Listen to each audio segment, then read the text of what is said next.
أعوذ بالله من الشيطان الرجيم.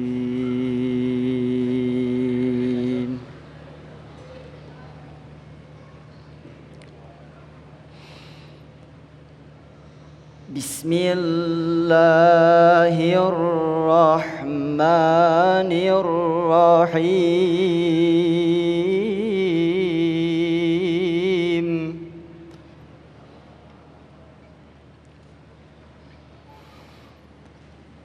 فبما رحمة من الله لنت لهم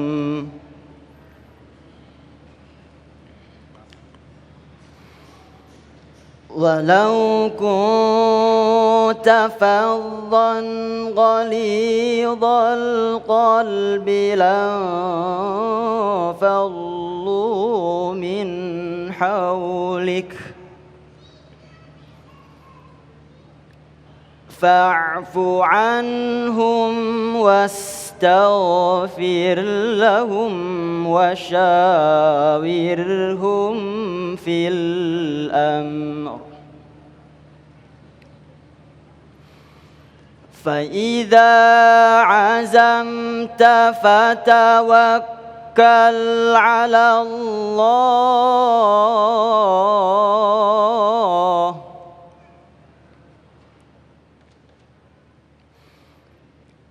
إن الله يحب المتوكلين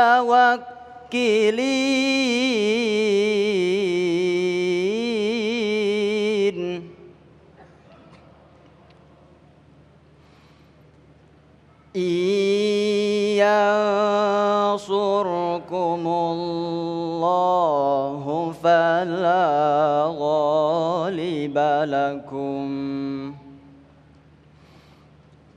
وإن يخذلكم فمن ذا الذي ينصركم من بعده وعلى الله فليتوكل المؤمنون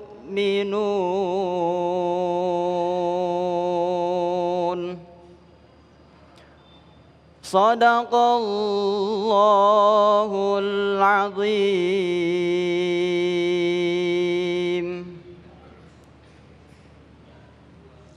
Assalamualaikum warahmatullahi wabarakatuh.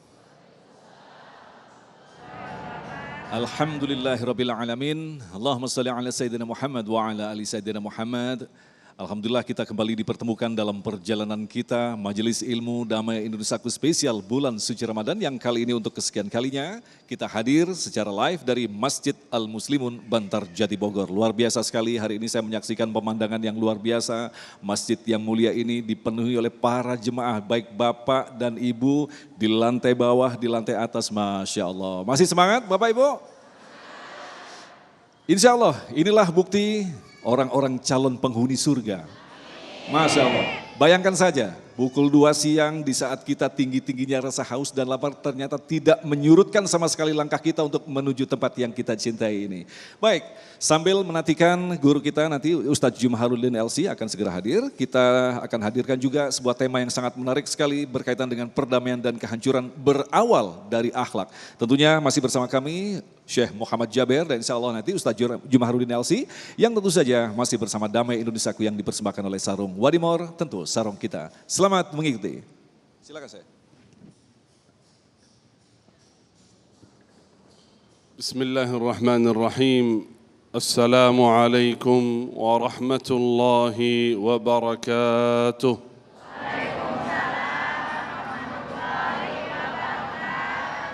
الحمد لله رب العالمين الحمد لله حمدا كثيرا طيبا مباركا فيه اللهم لك الحمد حتى ترضى ولك الحمد إذا رضيت ولك الحمد بعد الرضا يا ربنا لك الحمد كما ينبغي لجلال وجهك وعظيم سلطانك اللهم صل وسلم وبارك على سيدنا ونبينا وحبيبنا وشفيعنا محمد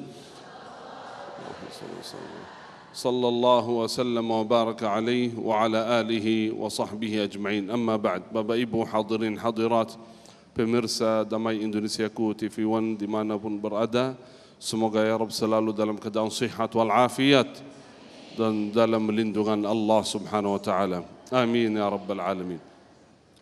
Nabi sallallahu alaihi wasallam bersabda dalam hadis sahih, "Innama bu'ithtu liutammima makarimal akhlaq." Sesungguhnya aku diutus oleh Allah untuk menyempurnakan akhlak kalian.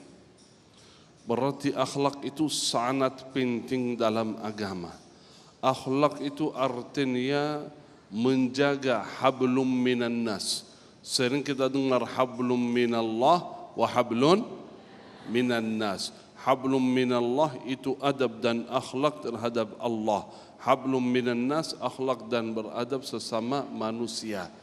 Itu dua-duanya. Ada seorang datang, dengar baik-baik Bapak Ibu, karena banyak di antara kita yang fokus dalam ibadah, dalam taat kepada Allah, apalagi di bulan suci Ramadan, menjaga puasa, bacaan Quran, salat, ibadah sangat luar biasa, tetapi tidak peduli dengan akhlak khususnya sesama terhadap keluarga, tetangga dan lain. Ada seorang datang di zaman Rasulullah sallallahu alaihi wasallam, lalu beliau bertanya, "Ya Rasulullah, ma aktsaru ma yudkhilu an-nas al-jannah?" Apa yang membuat manusia masuk surga? Rasulullah menjawab, qal taqwallah wa husnul khuluq. Taqwa kepada Allah dan husnul khuluq. Taqwa kepada Allah itu taat, hak Allah. Husnul khuluq itu hak manusia. Wajib menjaga dua-duanya. Karena kalau tidak menjaga akhlak, itu mulai kehancuran umat. Kalau akhlaknya hilang, sudah mulai umat itu hilang. Kalau akhlaknya rendah, udah posisi umat jadi rendah. Karena itu kata ulama, kalau ingin menghancurkan umat, mulai dengan 3 hal. Kalau ingin menghancurkan beradaban umat, mulai dengan 3 hal. Yang pertama, merendahkan,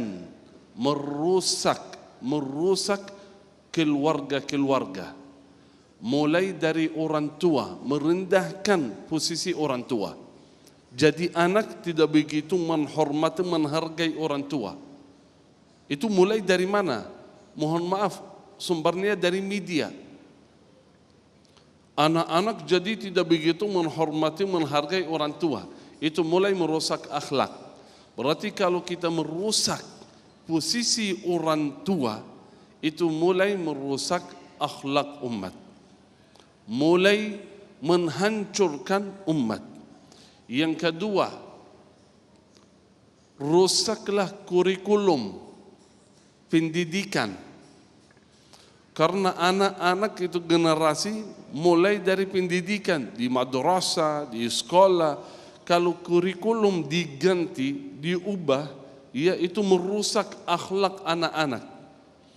Berarti yang kedua atau merusak kurikulum pendidikan.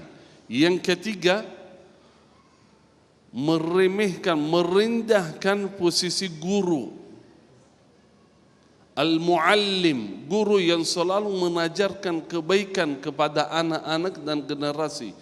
Kalau anak-anak tidak begitu menghormati, menghargai gurunya, jadi biasa-biasa itu teladan baik kita. Guru, ustadz, bukan hanya agama, di sekolah dimanapun itu contoh baik untuk anak-anak.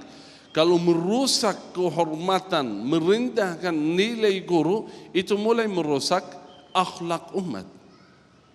Karena itu 3 hal ini mulai merusak peradaban umat, mulai dengan ini. Karena itu hati-hati.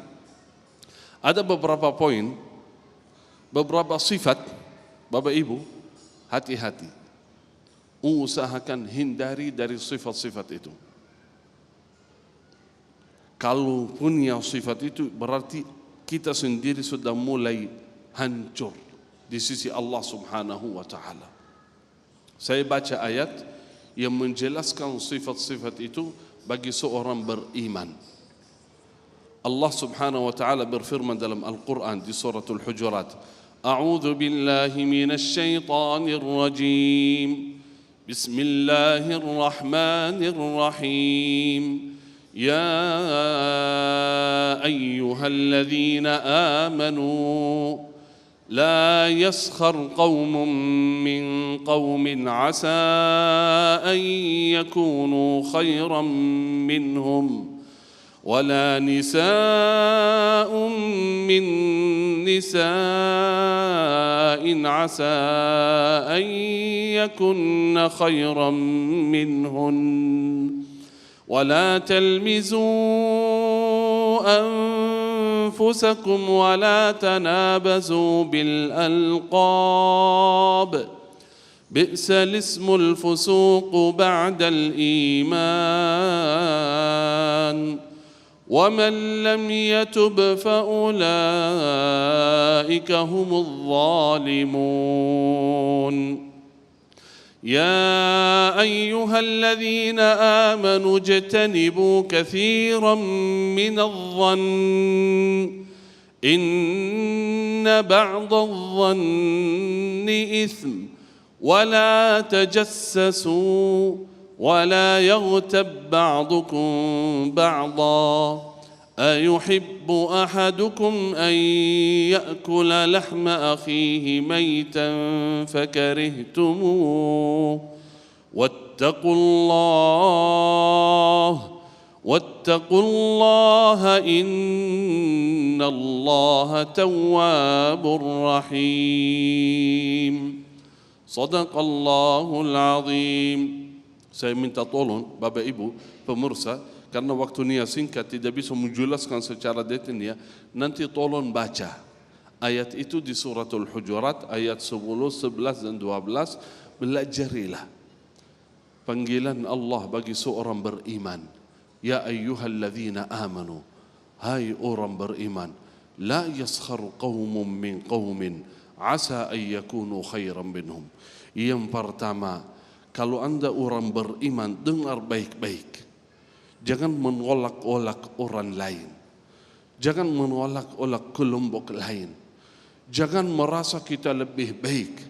Kalau seorang itu menghina, merendahkan, menolak-olak kaum lain, berarti merasa lebih baik dari mereka. Itu bahaya. Jangan merasa kelompok saya, pandangan saya lebih baik daripada yang lain. Saya yang paling benar, yang lain salah. Hati-hati. Itu mulai menghancurkan peradaban dan menghancurkan persatuan umat. Kalau saya merasa paling benar, berarti yang lain salah. Karena itu kata ulama, dengar baik-baik. Kata ulama, qal ra'yi sawab yahtamilul khata. Pandangan saya itu benar. Ya boleh merasa benar, ya boleh. Tapi pandangan yang lain bisa jadi benar juga. Ra'yi sawab, pandangan saya sawab, tetapi bisa jadi salah.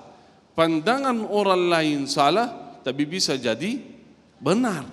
Artinya saya bukan benar 100%, bisa benar, bisa salah. Orang lain begitu, pandangan orang lain itu bisa salah, bisa benar. Tapi kalau merasa paling benar, berarti yang lain salah. Itu yang tidak boleh dan mulai menghancurkan umat, menghancurkan persatuan, menghancurkan akhlak. Wallahu ta'ala a'lam. Terima kasih Syekhuna yang kembali mengingatkan kepada kita betapa ternyata satu elemen yang sangat penting yang melekat di dalam diri manusia yang disebut dengan akhlak semestinya harus kita pelihara, bahkan kita buat untuk lebih baik lagi. Nah, apa sesungguhnya akhlak? Insya Allah nanti Ustaz Jumahrudin akan menjelaskan kepada kita berkaitan dengan anatomi yang disebut dengan akhlak. Selepas pesan-pesan berikut ini, Damai Indonesiaku yang dipersembahkan oleh Sarung Wadimor, tentu sarung kita.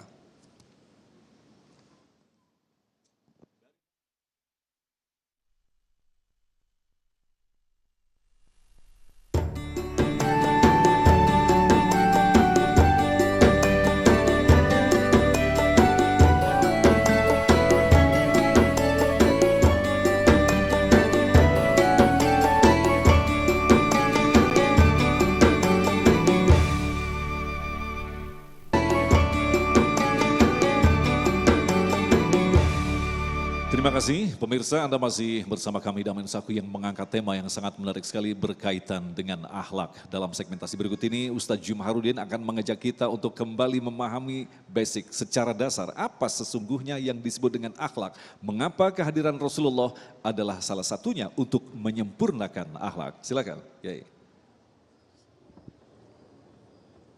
Assalamualaikum warahmatullahi wabarakatuh.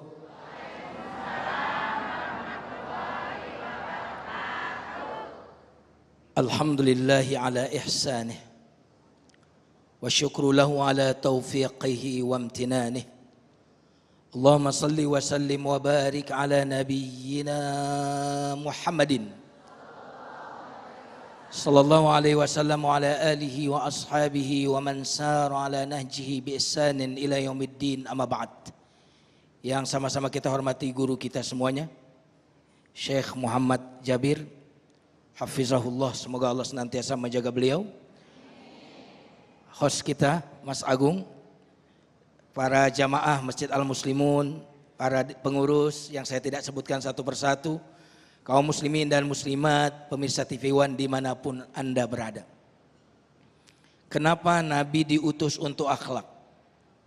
Ada hadis yang mengatakan innama bu'istu liutammima makarimal akhlak, aku diutus untuk akhlak.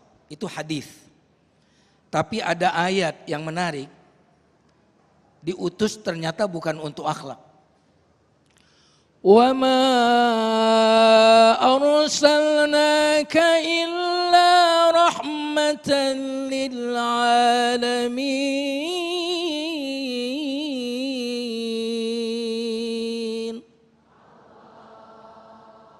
Tidaklah engkau diutus wahai Muhammad kecuali rahmat bagi alam semesta. Hadis menyebutkan diutus untuk menyempurnakan. Al-Quran mengatakan diutus untuk rahmat. Yang mana yang benar? Dua-duanya pasti. Tapi apa hubungan antara rahmat dan akhlak? Apabila di masyarakat itu, di negara itu ada penipuan, nggak ada akhlak kan? Betul atau tidak? Banyak pengkhianatan, apalagi? Pembegalan, pembunuhan, korupsi, saling tipu menipu, saling hujat menghujat. Apabila di masyarakat itu tidak ada akhlak, maka tidak mungkin turun rahmat Allah itu. Itulah mengapa ayatnya mengatakan rahmatan lil alamin, sementara hadisnya innama bu'istu. Karena itu Lailatul Qadar itu rahmat bukan? Inna anzalnahu fi lailatul qadr wa ma adraka ma lailatul qadr. Lailatul qadri khairum min alfi syahr. Lailatul Qadar lebih baik daripada 1000 bulan. Dulu Nabi dikasih tahu tanggalnya, malamnya oleh Allah. Ketika Nabi ingin memberitahukan malam keberapa itu, tiba-tiba ada sebagian sahabat Nabi yang bertengkar, meninggikan suara, saling kemudian meninggikan suara, saling maki, saling memarahi antara mereka.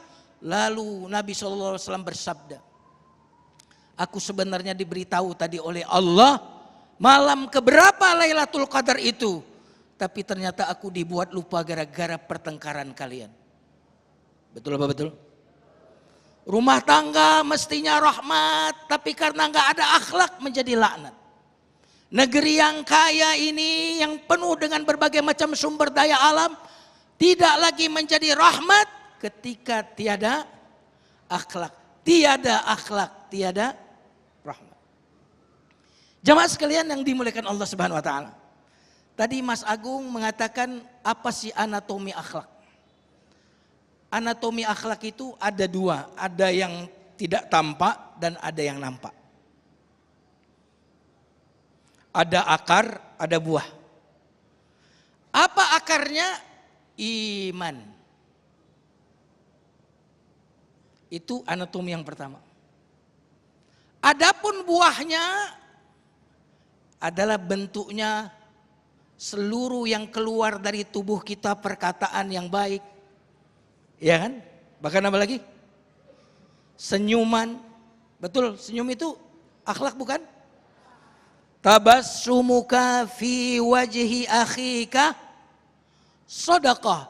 Senyummu di depan saudaramu adalah sedekah. Kenapa? Karena akhlak itu sesuatu, akhlak yang baik sesuatu yang membuat orang lain senang. Ini luarnya. Jadi kalau orang senang sama kita, kalau orang kagum sama kita, kalau orang ingin ikut ngaji gara-gara ketemu kita, ketahuilah bahwa akhlak kita insya Allah mulia. Jika selama kita hidup, entah kita hidup 40 tahun, 50 tahun, punya tetangga, setelah kenal dengan kita, dia tidak rajin ke masjid, itu menunjukkan bahwa akhlak kita tidak baik. Setuju? Setuju? Jamaah sekalian yang dimuliakan Allah. Yang dibawa oleh Nabi adalah kalimatan thayyibah. Alam tara kaifa daraballahu mathalan kalimatan thayyibah. Allah. Kalimatan thayyibatan kasyajaratin thayyibah asluha thabitun wa far'uha fis sama.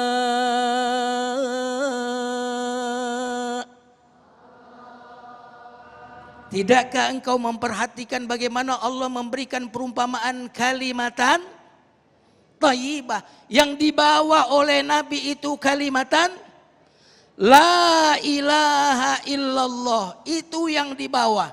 Tapi karena yang dibawa ini sesuai dengan perilaku Nabi, ayatnya ngomong apa, perilaku Nabinya pun sesuai, maka kalimatun thayyibah itu punya sihir yang mampu membuat orang lain kemudian tertarik dengan Islam.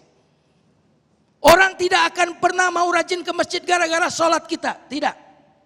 Orang tidak akan pernah tertarik ngaji, mau masuk Islam dengan puasa kita, tidak. Orang hanya akan tertarik mau ke masjid, mau ngaji ketika jamaah al-muslimun ini akhlaknya baik. Betul atau tidak? Makanya kalau kalimatnya baik, kelakuan kita tidak baik, kalimat baik ini kemudian menjadi tercemari. Coba angkat tangannya, gerakkan, gerakan, ikuti, gerakan, gerakan. Pegang dagu, dagu.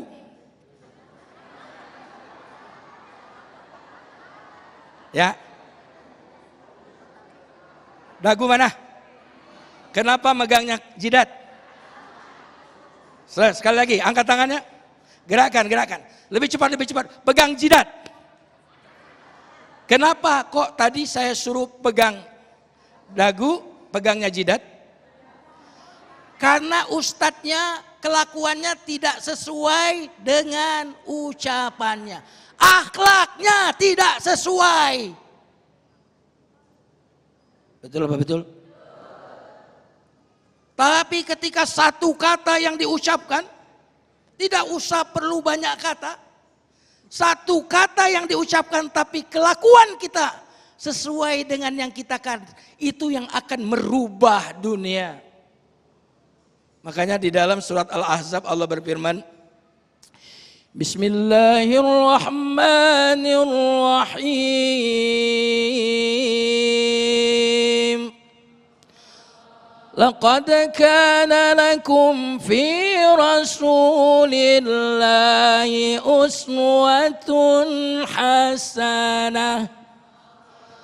Sungguh telah ada pada diri Rasulullah tauladan yang baik. Quran adalah semesta yang berbicara, semesta Quran yang diam, Rasulullah Quran yang berjalan. Ketika kita menjadi Quran berjalan, itulah akhlak karimah. Masya Allah, luar biasa sekali Ustadz Jumharudin. Alhamdulillah kita telah mendengarkan mukadimah dari guru kita berkaitan dengan tema yang sangat menarik sekali berkaitan dengan akhlak. Dan Alhamdulillah saya sudah menerima beberapa pertanyaan yang insya Allah nanti akan melengkapi tema bahasan kita. Tetaplah bersama kami, Damai Indonesiaku yang dipersembahkan oleh Sarung Wadimor, tentu sarung kita.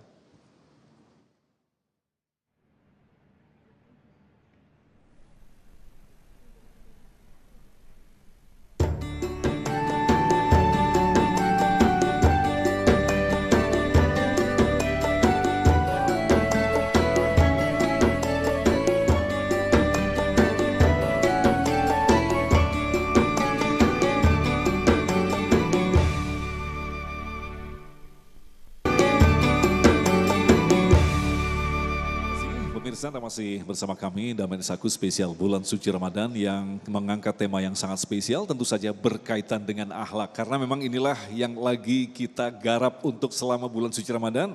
Kita berharap bahwa nanti kita keluar akan memiliki akhlak yang luar biasa dengan dilunturkannya dosa-dosa kita. Baik, pertanyaan pertama akan disampaikan oleh Bapak Syaifuddin Gayo yang akan dijawab oleh Syekh Muhammad Jaber. Silakan. Assalamualaikum warahmatullahi wabarakatuh. Nama saya Syaifuddin Gayo, izin bertanya Syekh. Hidup semakin maju, hidup semakin modern, tetapi kenapa akhlak menjauh? Lalu bagaimana peran orang tua mengawal akhlak anak kita ini supaya tidak menjauh? Terima kasih. Wassalamualaikum warahmatullahi wabarakatuh. Ini pertanyaan penting sekali saya. Kita semakin modern tetapi justru semakin tidak berakhlak. Semakin maju ya. Kalau semakin jauh dari agama, semakin rusak akhlak kita. Walaupun maju modern yang sangat luar biasa, tapi jauh dari agama itu artinya jauh dari akhlak. Itu penting. Untuk anak-anak, mohon maaf, itu sebelum berkeluarga. Walaupun pertanyaan bagi seorang yang sudah punya anak, bertanya bagaimana saya mendidik anak-anak supaya menjadi akhlak lebih baik. Menurut ulama sebelum berkeluarga, sebelum memilih istri, kata mereka milih ibu untuk anak-anak Anda. Perempuan sebelum memilih suami, milih ayah untuk anak-anak. Berarti pandangan kita ke depan, bukan milih istri yang cantik, suami yang gagah, kaya, bukan. Pikiran kita ke depan itu cocok layak untuk anak-anak atau tidak. Coba pikirannya. Ini yang pertama, berarti mulai dari apa? Dari pernikahan. Sebelum kita nikah, kita berpikir untuk anak-anak kita ke depan. Dan mulai mendidik anak-anak sejak kecil. Jangan, masih anak, masih belum balik, belum mengerti. Ada seorang ayah bawa anaknya kepada guru. Anaknya umurnya 7 tahun. Minta tolong guru, boleh membantu mendidik anak-anak saya. Kata beliau, berapa umurnya? Kata 7 tahun. Udah telat ini, kata beliau. Coba lihat, udah telat. Padahal masih anak. Berarti mulai sejak kecil. Singkat saja yang terakhir. Kalau saya bicara mengenai mendidik anak-anak, khususnya di zaman modern ini, mungkin agak panjang. Tapi ada satu hal penting sekali bagi semua. Kita berusaha mendidik anak-anak. Kita berjuang sebagai orang tua untuk melahirkan anak-anak yang saleh, yang baik. Tapi kadang-kadang merasa belum berhasil. Artinya apa? Artinya sebenarnya bukan kekuatan kita, bukan karena keilmuan, bukan karena latar belakang saya, kecerdasan orang tua, tapi serahkan semua kepada Allah Subhanahu wa taala. Artinya kalau menghadapi anak yang agak sulit, agak susah, akhlaknya agak jauh, angkat tangan mohon kepada Allah Subhanahu wa taala. Jangan merasa karena gelarnya doktor, ilmunya S3, orangnya berilmu bisa mendidik anak. Bukan. Allah Subhanahu wa taala yang mengatur semua. Karena itu selalu memohon kepada Allah selalu berdoa untuk anak-anak. Sampaikan kepada Allah, la haula wa la quwata illa billah. Ya Allah, saya enggak bisa mendidik anak. Saya agak susah ya Rabbal Alamin, tolong bantulah kami. Tolong ya Allah, tolong ya Allah. Jadikan anak-anak saya anak baik, anak saleh. Itulah kemampuan kami. Orang yang selalu berdoa memohon kepada Allah dalam hatinya betul-betul serius ingin melahirkan anak-anak yang baik, enggak mungkin Allah mengecewakan dia. Enggak mungkin Allah mengabaikan dia. Apalagi di bulan Ramadan ini doa kita mustajab. Karena itu tolong Bapak Ibu seluruh jamaah setiap hari jangan lupa doa untuk anak-anak. Sebutin nama satu persatu. Sebutinlah hajatnya. Apa yang ibu ingin terhadap anaknya, akhlak apa yang rusak ingin diperbaiki, mohon kepada Allah, ya Allah perbaikilah anak-anak kami. Serahkan kepada Allah Subhanahu wa taala, ya Allah saya belum bisa, saya sudah capek ya Allah. Curhatlah kepada Allah, curhat. Ya Allah saya sudah capek ini sama anak. Saya berusaha dia jaga salat, amanah, akhlak. Saya selalu hati-hati, saya enggak bisa temanin anak-anak saya kemana-mana, tapi engkaulah yang selalu bersama anakku. Ya Allah tolong. Itu serahkan dan melalui doa semoga ya Allah anak-anak kita menjadi anak yang baik, saleh, salihah ya Rabbal. Amin ya Allah ya Rabbal Alamin. Nah Ustadz Jumaruddin, kita ingin mendengarkan nasihat dari Ustadz. Kalau kita perhatikan tren yang terjadi adalah orang-orang tua modern yang hidup di era modern, anak-anak muda yang hidup di era modern, anak-anaknya segera dititipkan ke pesantren.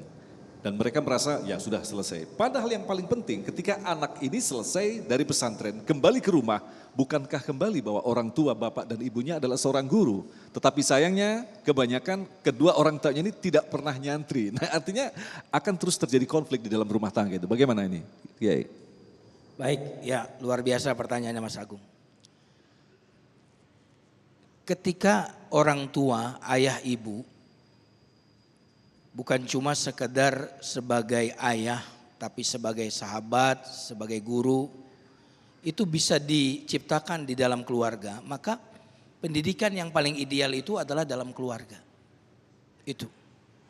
Tapi ketika di dalam keluarga ini tidak ideal, bapaknya sibuk, ibunya sibuk, bekal pendidikan pun tidak ada. Karena mendidik anak itu perlu bekal. Rata-rata orang pas mau menikah bicaranya pakai gaun apa, cateringnya apa, betul nggak? Betul nggak? Tidak pernah membicarakan bagaimana anak kita nanti mau kita didik seperti apa. Sehingga karena orang tua sekarang ini banyak mal praktek. Betul atau tidak? Kita tidak pernah kursus jadi orang tua, jadi ayah, jadi ibu. Nggak pernah itu, nggak pernah belajar. Nah karena itulah dititipkanlah kepada pesantren. Memang menurut saya harus diakui rata-rata mayoritas keluarga sekarang itu keluarganya tidak ideal sebagai pendidik di dalam rumah. Betul atau tidak? Nah karena itulah pesantren asal jangan sembarang pesantren itu tempat yang ideal. Kenapa demikian? Karena anak itu bukan cuma disampaikan nilai tetapi disampaikan habit. Mereka bukan cuma di pesantren mengucilkan diri, mereka berinteraksi dengan teman-teman mereka yang berbagai macam perilakunya, ada yang teman yang begitu-begitu. Mereka secara otomatis langsung belajar nanti bagaimana berinteraksi dengan banyak orang. Itu ideal. Tetapi ada ayat Quran yang menarik. Wala takunu kallati naqadat ghazlaha min ba'di quwwatin ankatha. Janganlah seperti perempuan gila yang menenun tenunan udah cakep-cakep, udah bagus-bagus, dirusak lagi. Apa yang sudah ditenun di pesantren itu dijaga. Kenapa demikian? Karena yang baik menurut anak itu bukan yang dikatakan Quran baik. Yang buruk menurut anak itu bukan yang dikatakan Quran buruk. Yang baik menurut anak itu adalah apa yang dilakukan oleh ayah ibunya. Kalau ayah ibunya ngegosip melulu, ngegosip itu baik berarti. Betul atau tidak? Kalau ayah ibunya nggak pernah baca Quran, nonton terus berarti baca Quran itu jelek. Maka kita sebagai kedua orang tua bagi anak-anak kita, kalau kita tidak mampu berbicara karena kita tidak punya pengetahuan, maka mari kita berikan ketauladanan kepada anak-anak kita. Jamaah sekalian yang dimuliakan Allah. Semua kata menjadi sihir jika itu diberikan keteladanan. Wow, luar biasa. Baik, terima kasih Ustadz. Selanjutnya Ibu Eli Susanti yang akan dijawab oleh Ustadz Jim Harudin. Silakan Bunda. Assalamualaikum warahmatullahi wabarakatuh. Nama saya Eli Susanti, izin bertanya Ustadz. Bagaimana akhlak seorang anak yang mungkin punya ilmu yang lebih baik dari orang tuanya? Dalam memberikan pandangan pada orang tua yang mungkin kurang tepat dalam menjalankan perintah agama. Terima kasih. Wassalamualaikum. Ini sangat terkait dengan yang tadi. Justru anaknya lebih pintar ini Kiai. Luar biasa. Pertanyaan yang sangat berkelas. Bagaimana caranya seorang anak yang sudah berilmu atau ustadz ya, atau kiai lalu mendapati orang tuanya belum ideal, belum baik. Kalau bicara akhlak nih, subhanallah. Kalau ayah ibu kita bertanya kepada kita yang alim, kita mengatakan sebentar ya aku tanya Pak Kiai yang itu dulu. Subhanallah. Sebentar ya saya tanya Ustadz Anu dulu. Padahal dia tahu jawabannya. Padahal boleh nggak kita menjawab kepada ayah ibu kita? Sangat boleh. Tapi akhlak itu citra rasanya tinggi sekali. Ini bukan soal boleh dan soal tidak boleh. Ya kan? Kadang jalan di depan orang tua kita saja kita soal etika orang tua yang di depan. Maka walaupun secara fikih boleh saja kita menjawab. Tetapi kalau seandainya kita pun mau menjawab kita mengatakan sebentar tak tanya Kiai Anu dulu. Ibu, ayah, alhamdulillah Ananda sudah nanya Pak maka Kiai itu. Padahal kita udah tahu jawabannya. Katanya jawabannya begini-begini. Kata Pak Kiai Anu begini-begini. Nah itu yang pertama ya kalau dia bertanya. Tetapi bagaimana merubah sifat buruk ayah ibu kita. Engkau tidak bisa menaklukkan pikiran orang sebelum engkau menaklukkan hatinya. Nyambung? Dan kita tidak bisa menaklukkan hati seseorang dengan pangkat kita. Dengan jabatan kita, dengan uang kita, kita hanya bisa menaklukkan hati orang dengan akhlak kita. Makanya lihat, ketika berbicara tentang ibu kita, wala taqul lahuma uff. Kalau ada yang lebih remeh dari uff, niscaya Al-Quran akan mengatakannya. Itu artinya apa? Artinya body language saja, bermuka masam saja tidak patut kita di hadapan orang tua itu. Itu akhlaknya seperti itu. Maka ketika orang tua kita kagum dengan akhlak kita, berarti hatinya telah kita taklukkan. Apabila hatinya telah kita taklukkan, niscaya pikirannya pun mampu kita taklukkan. Tapi sebagian orang tua karena rasa gengsinya sering mengatakan kamu ini sok tahu. Ini bagaimana menghadapi itu? Wah, luar biasa. Kalau ditanya orang tua sok tahu, luar biasa. Jangan pernah berargumen, jangan pernah berbantah-bantahan dengan orang tua. Sebenar apapun kita di hadapan orang tua, kita tidak pantas untuk berdebat kepada orang tua itu. Maka ketika dia mengatakan sok tahu, tak usah dijawab dengan kata-kata, jawablah dengan pelukan dan ciuman untuk mereka. Luar biasa sekali. Baik, kita akan dengarkan pertanyaan selanjutnya yang akan disampaikan oleh Bapak Budi Nugroho. Pak Budi, mic-nya mungkin bisa di-share? Ya, langsung berdiri Pak Budi. Assalamualaikum warahmatullahi wabarakatuh. Pak Ustadz, tadi saya berpikir apakah akhlak seorang manusia atau akhlak kita itu fitrahnya baik, ataukah memang harus kita perjuangkan untuk menjadi baik, mengingat bahwa ada upaya-upaya untuk menghancurkan akhlak. Artinya saya berpikir bahwa akhlak itu tadinya baik, sehingga ada grand strategi atau bahkan niat menghancurkan akhlak suatu bangsa maupun manusia. Terima kasih Ustaz. Wow. Pak Budi, ini pertanyaannya bagus sekali. Ini berkaitan dengan salah satu hadis kalau tidak salah. Kita ini seperti lukisan begitu ya. Terserah kita mau melukis seperti apa. Melukis indah, melukis jelek, melukis gambar setan atau apapun. Itulah yang dilakukan oleh orang tua kita. Insya Allah kita akan jawab selepas pesan-pesan berikut ini. Tetaplah bersama kami Damai Insaku yang dipersembahkan oleh Sarung Wadimor, tentu sarung kita.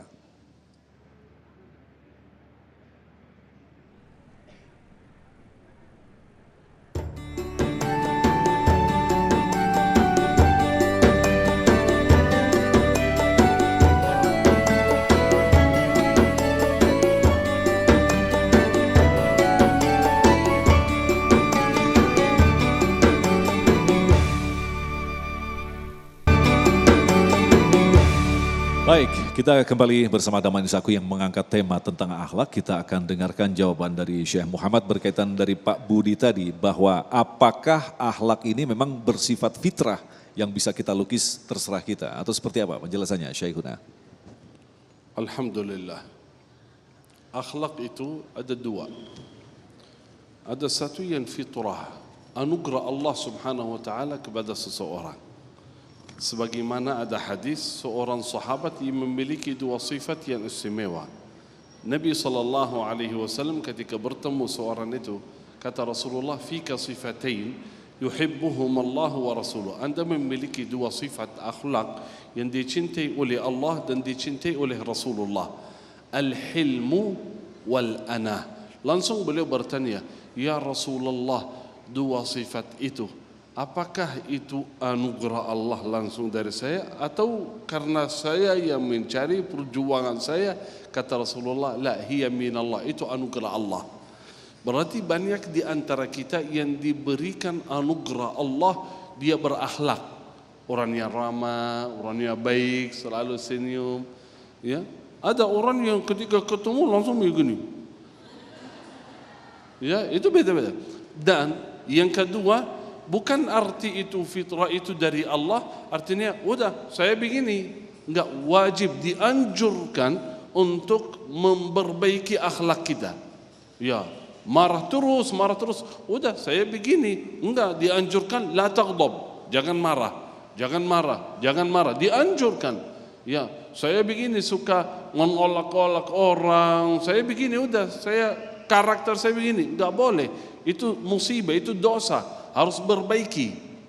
Dan ingat satu hal Bapak Ibu,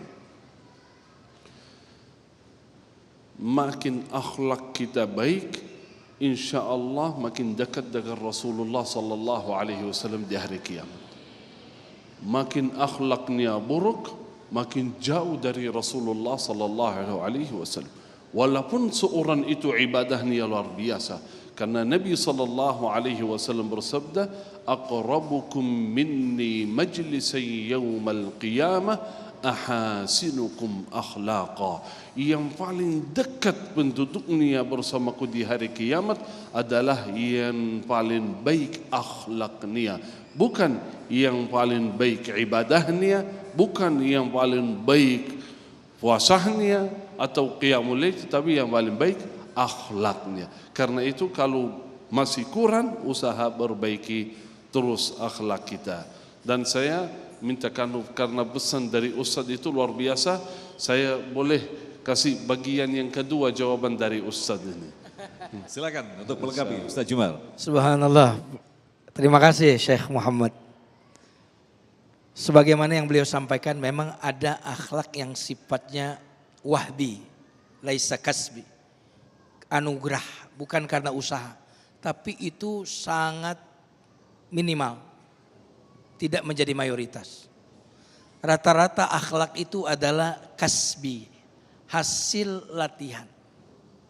Karena itu Allah berfirman di dalam surat Asy-Syams, wa nafsin wa ma sawwaha فألهمها فجورها وتقواها قد أفلح من زكاها وقد خاب من دساها.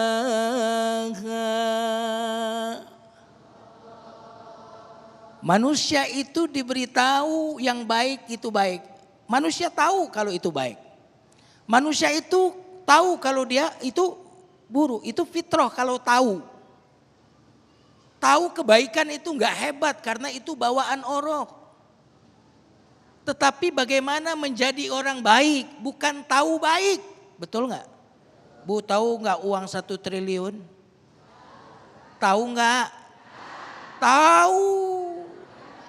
Yang penting itu bukan tahu, tapi yang penting punya. Betul atau tidak? Makanya manusia itu tahu kalau itu buruk, ketika berbuat buruk dia gelisah. Betul nggak? Kucing aja kalau nyolong tahu kabur dia, betul nggak? Anak-anak muda itu lihat kalau dia pacaran tempat-tempat gelap, remeng-remeng. Wa idza khalau ila syayatinihim, kalau mereka berkhalwat. Kenapa berkhalwat? Sembunyi. Karena yang namanya keburukan itu harus sembunyi, kebaikan itu terang-terangan. Jadi tahu. Nah, bagaimana yang tahu ini menjadi aktual, menjadi perbuatan, maka ternyata qad aflaha man zakkaha. Ada orang yang memperbaiki jiwanya sehingga akhlaknya baik. Ada orang yang mengotori jiwanya sehingga akhlaknya buruk. Ini yang menarik, ada kajian dari Kazuo Murakami.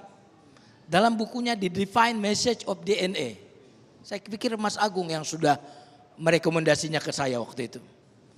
Yang menarik kata beliau, seluruh sifat-sifat yang ada pada manusia itu bisa on off, dimatiin gak bisa.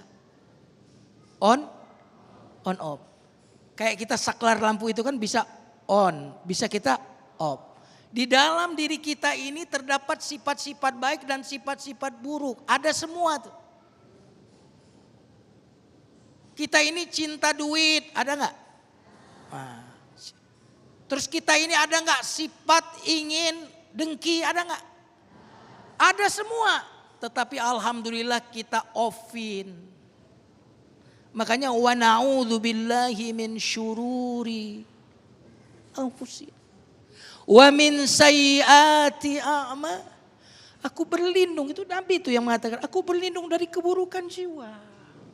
Kenapa? Nanti akan buruk amal. Wa min sayyiati a'ma. Karena itulah, karena dia bisa on off, maka lingkungan baik itu akan membuat yang baik jadi on. Makanya kalau kita tinggal di lingkungan orang bersemangat, yang on adalah kebaikan itu sendiri.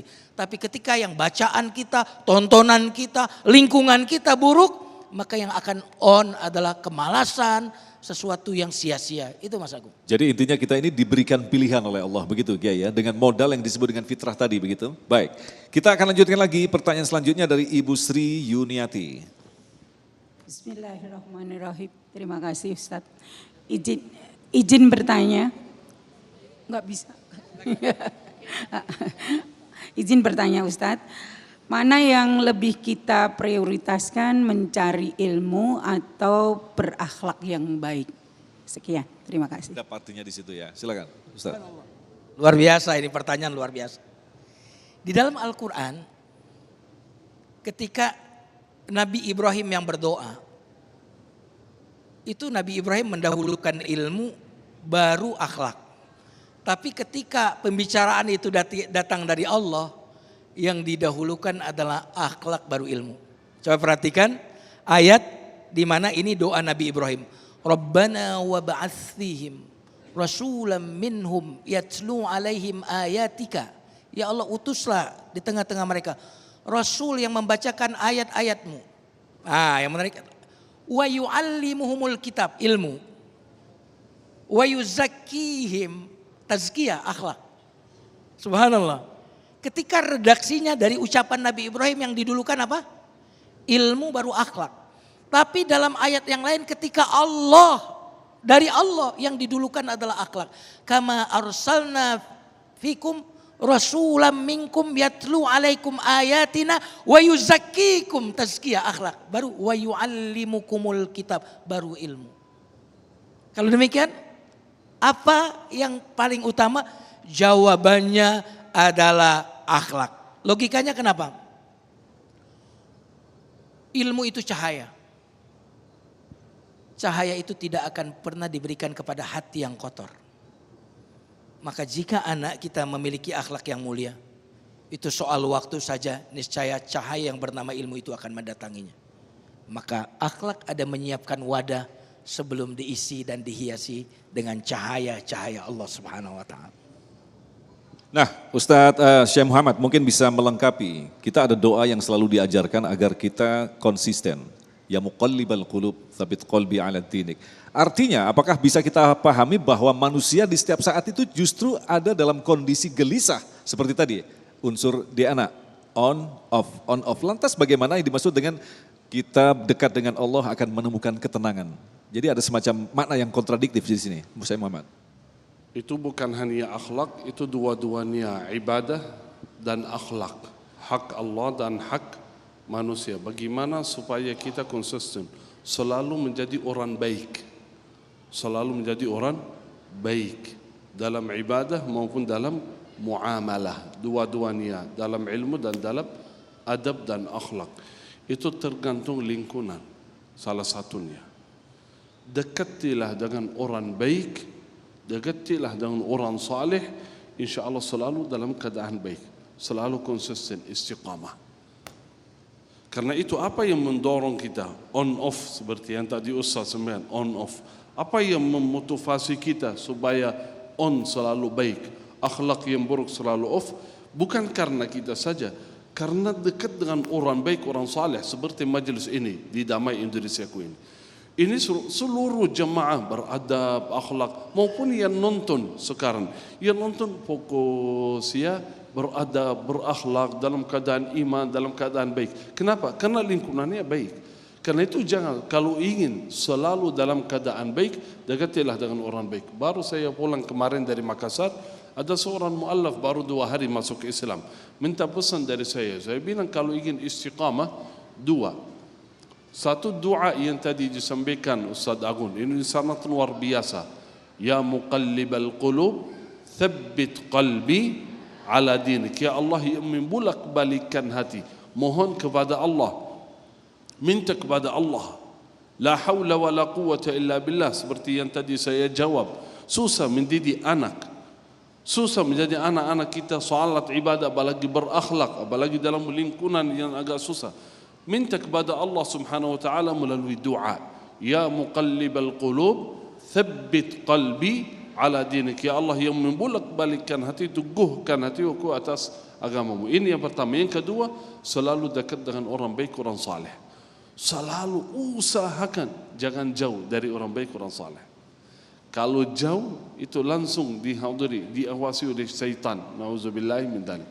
Karena itu dekatlah dengan orang-orang baik, orang saleh, insyaallah selalu dalam kebaikan, selalu istiqamah konsisten, baik dalam ibadah maupun dalam akhlak.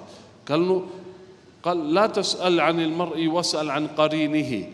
Jangan bertanya mengenai orang, lihatlah saudaranya atau sahabatnya bagaimana. Kalau ingin melihat akhlak seorang, langsung lihat saudaranya, lingkungannya, temannya, baru tahu akhlaknya bagaimana. Kalau orangnya baik, berarti dia pasti baik. Walaupun dia kurang, akhlaknya kurang, tapi dekat dengan orang baik berubah. Itu berubah, jadi on terus, ya, terang orangnya baik. Tapi kalau mohon maaf, dia orang baik, berakhlak, dididik dari rumah, dari orang tua, dari gurunya, tapi dia punya teman buruk, selalu jauh dari ya lingkungan yang baik, berubah, bisa jadi berubah. Dulu akhlaknya baik, tetapi berubah. Karena itu usahakan selalu dalam majelis, dalam lingkungan yang baik. Nah Ustaz, cuma ada sedikit tambah lagi. Kita masih punya waktu sekitar 3 menit. Di dalam Al-Quran disebutkan bahwa kelak ketika kita di dalam surga, sifat-sifat buruk kita akan diangkat oleh Allah. Seluruhnya adalah kebaikan. Tetapi ketika kita masih berada di dunia, kita akan selalu bergelut dengan sifat-sifat buruk. Itu yang saya maksud tadi, bahwa kita akan setiap saat dalam kegelisahan. Subhanallah, luar biasa. Ada memang bolak-balik sebagai sesuatu yang positif. Orang mukmin itu hatinya senantiasa mengalami berbagai macam situasi. Hanya satu orang yang hatinya ada pada satu situasi dan tidak ada situasi yang lain, itu hati orang munafik. Halo? Hati orang munafik situasinya tetap dalam kekufuran. Tetapi orang-orang yang beriman hatinya itu senantiasa berubah-ubah. Kadang rindu, kadang cinta Allah. Ya kan? Kadang apa lagi? Kadang khawatir dan cemas. Inilah yang terjadi pada hati seorang yang beriman. Jadi kata ya muqallibal qulub, tetapkan hatiku ya Allah pada ketaatanmu. Jadikan cemasku, khawatirku karenamu ya Allah. Bolak-balik di situ. Ya, bukan berarti kita bolak-balik beriman dan tidak beriman. Nah, kalau dalam konteks bolak-balik positif dan negatif, bagaimana caranya supaya kita tidak bolak-balik seperti itu? Satu kata jawabannya adalah ketika kita menjadi orang yang ikhlas. Menjadi apa? Orang ikhlas. Saya begini karena Allah. Saya cinta karena Allah. Saya melakukan ini karena Allah. Ketika orang itu Tuhannya Allah, maka dia tidak akan bolak-balik kepada wajah sipulan. Bolak-balik ini karena kita banyak Tuhan. Tapi ketika kita Tuhan kita satu, kita tidak akan pernah berpaling kepada wajah yang lain. Jika kita melakukan sesuatu karena satu wajah, maka Allah lah yang akan mengurus wajah-wajah yang lainnya. Allahu Akbar. Baik, terima kasih Kiai, dan kita akan lanjutkan lagi. Kita masih menyiapkan satu pertanyaan selepas pesan-pesan berikut ini. Damai Indonesiaku.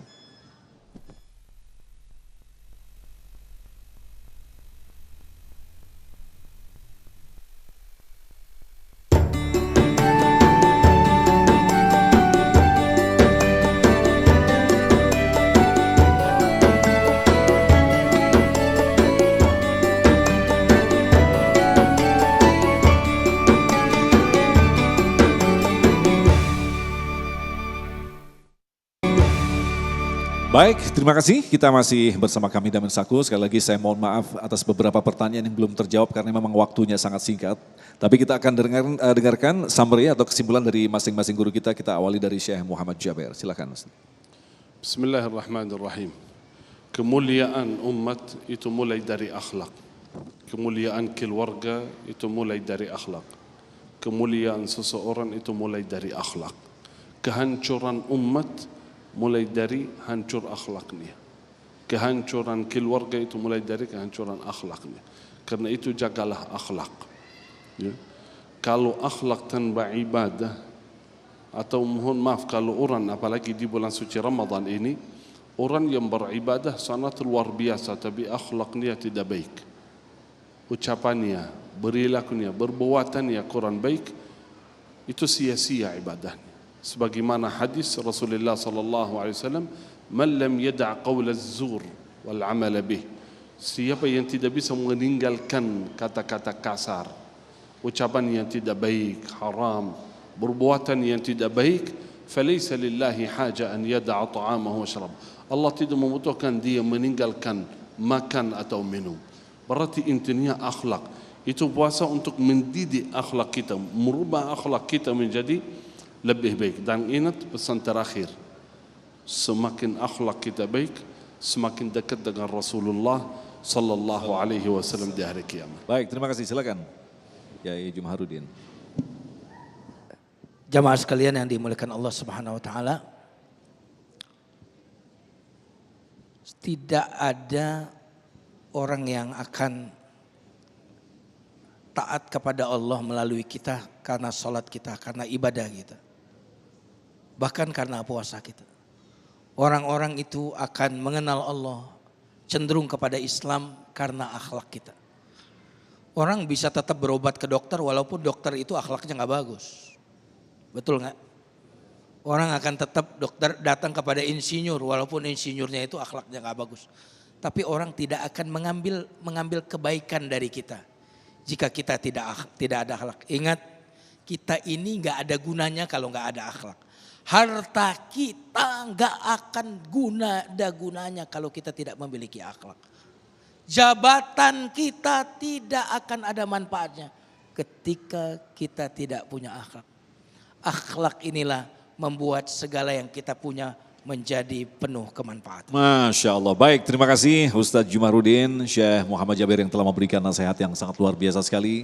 Mudah-mudahan apa yang telah kita dengarkan tadi menjadi bahan bagi kita untuk terus-menerus menyempurnakan kualitas akhlak kita. Dan tentu saja di bulan suci Ramadan di mana insya Allah doa-doa kita dikabulkan, kita termasuk orang-orang hamba-hamba Allah yang dipilihnya Allah tentu saja untuk dimudahkan untuk memperbaiki kualitas akhlak kita. Sehingga ketika kita keluar dari bulan suci Ramadan seperti yang dijanjikan, kita seperti bayi yang baru saja lahir dengan kehidupan tanpa dosa. Insya Allah tetaplah bersama kami, Damai Indonesiaku.